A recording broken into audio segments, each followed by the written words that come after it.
नमस्कार, मैं हूं खुशी पटेल और आप देख रहे हैं अब्रॉड न्यूज नेटवर्क। आज हमारे साथ जुड़ने वाले हैं राजवीर नाथ जी, जिन्हें आप इंस्टाग्राम पर @राजवीर_नाथ_official_Z के नाम से जानते हैं। वो जर्मनी में रहकर अपनी अब्रॉड लाइफ, ट्रैवल एक्सपीरियंसेस और माइग्रेशन से जुड़ी इंपॉर्टेंट इन्फॉर्मेशन को अपने फॉलोअर्स के साथ सोशल मीडिया पर शेयर करते हैं। उनका कंटेंट काफी रिलेटेबल है और उनके पंजाबी स्टाइल कंटेंट ने काफी ऑडियंस का दिल जीत लिया। तो चलिए शुरू करते हैं आज की एक खास बातचीत और जानते हैं राजवीर नाथ जी की जर्मनी में जर्नी कैसी रही। नमस्कार राजवीर नाथ जी, सबसे पहले आपका बहुत बहुत स्वागत है अब्रॉड न्यूज नेटवर्क में।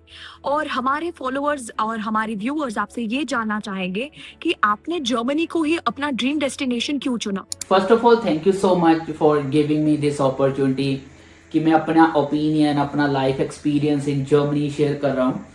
तो आपका जो न्यूज़ नेटवर्क चैनल है बहुत ही अच्छा एक माध्यम है लोगों को सपोर्ट करने के लिए, हमारे भाई बहनों को हेल्प करने के लिए जो लोग किसी भी वीज़ा फ्रॉड का शिकार हो रहे हैं, जो लोगों को इन्फॉर्मेशन नहीं है कि कौन सा वीज़ा किस कंट्री के लिए कितने पैसे लगते हैं।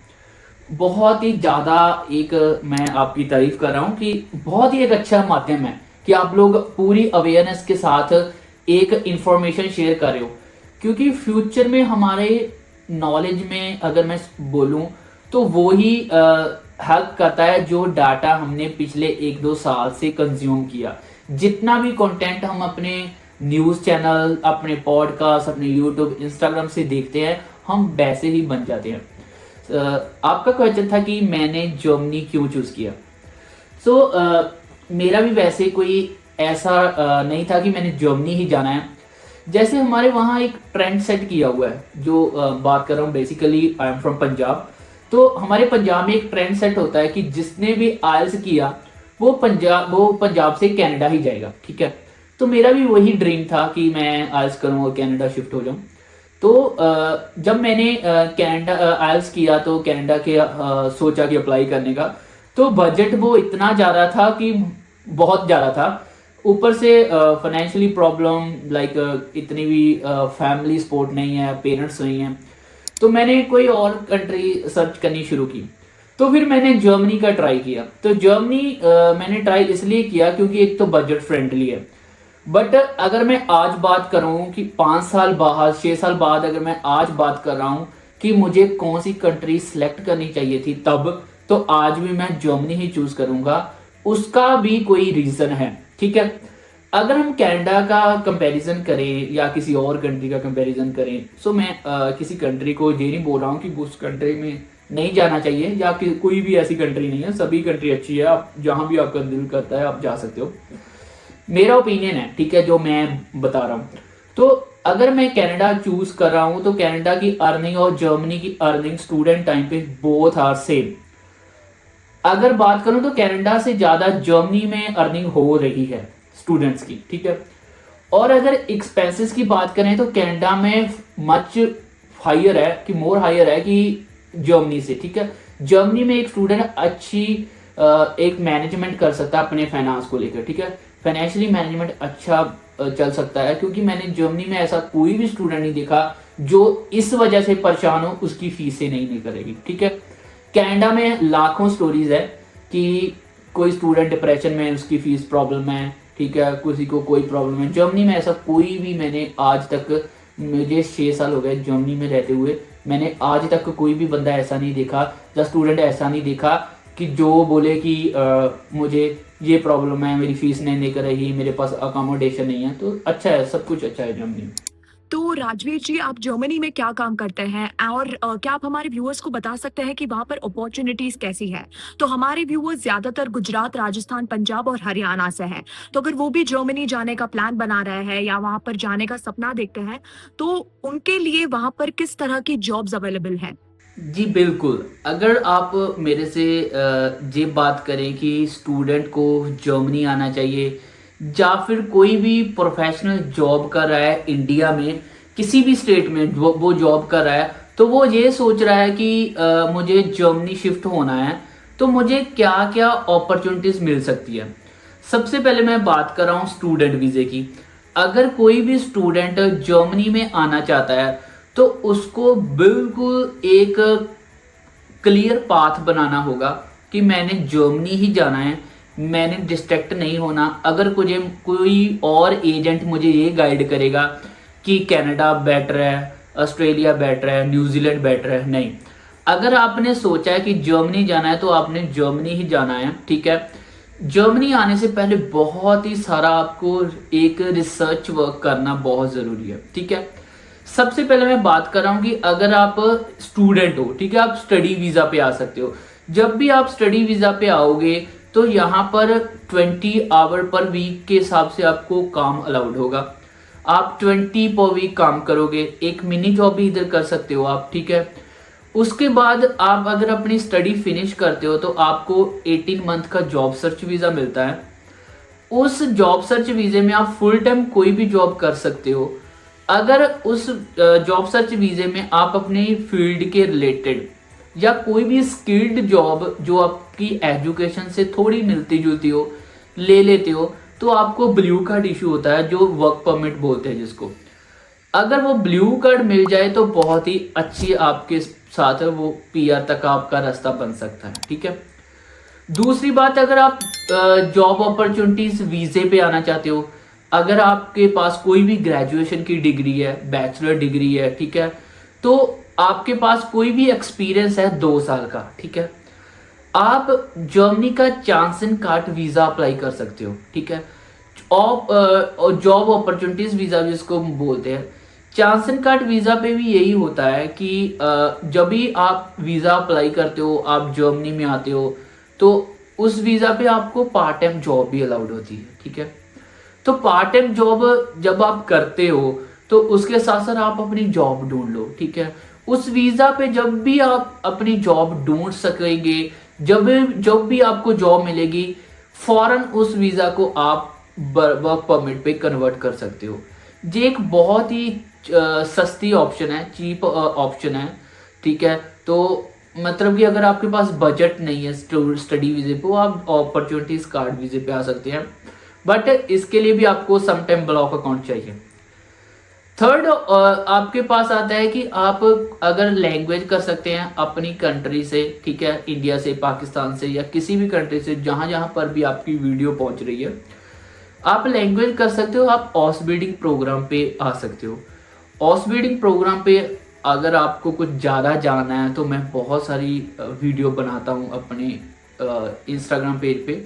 मैम को मैं अपने चैनल का या अपने इंस्टाग्राम प्रोफाइल का लिंक दे दूंगा, आप लगा देना नीचे, तो आप विजिट कर सकते हो वहाँ पर भी कि आप कौन कौन सी जॉब अपॉर्चुनिटीज आपको मिल सकती है जर्मनी में। राजवीर जी, बहुत से लोग जर्मनी जाने के लिए अपना घर या जमीन बेच देते हैं, तो हम आपसे ये जानना चाहेंगे कि आपके एक्सपीरियंस के बेसिस के ऊपर क्या आपको लगता है ये डिसीजन उनके लिए फायदेमंद है या नहीं?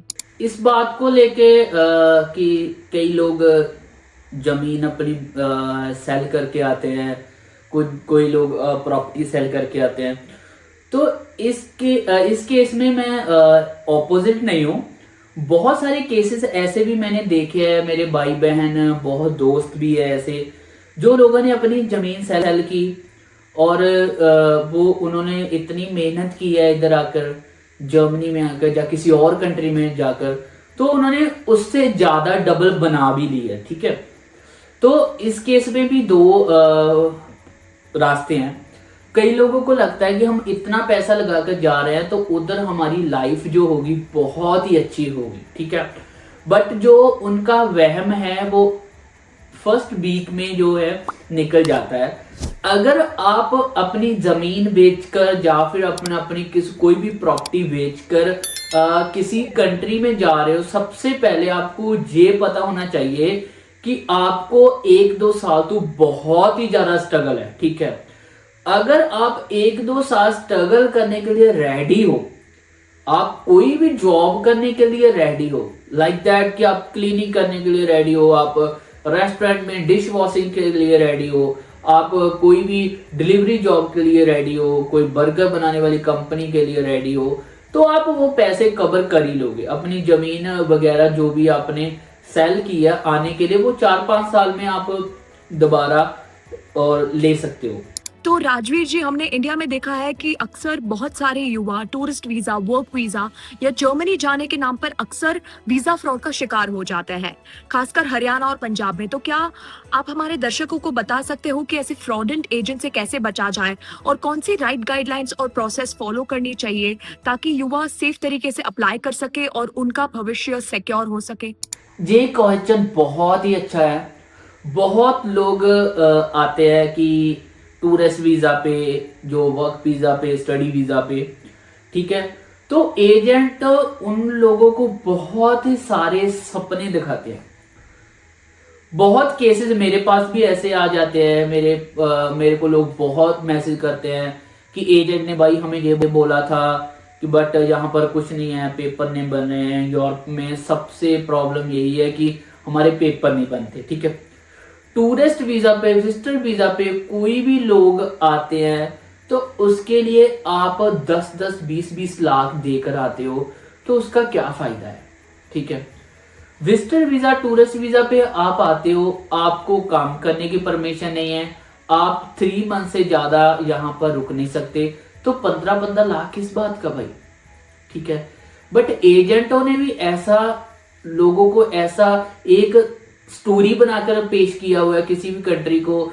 जर्मनी में इतना पैसा है, फ्रांस में इतना पैसा है, कि किसी और कंट्री में लाइक स्पेन में, इटालियन में, ठीक है, बहुत सारा पैसा है।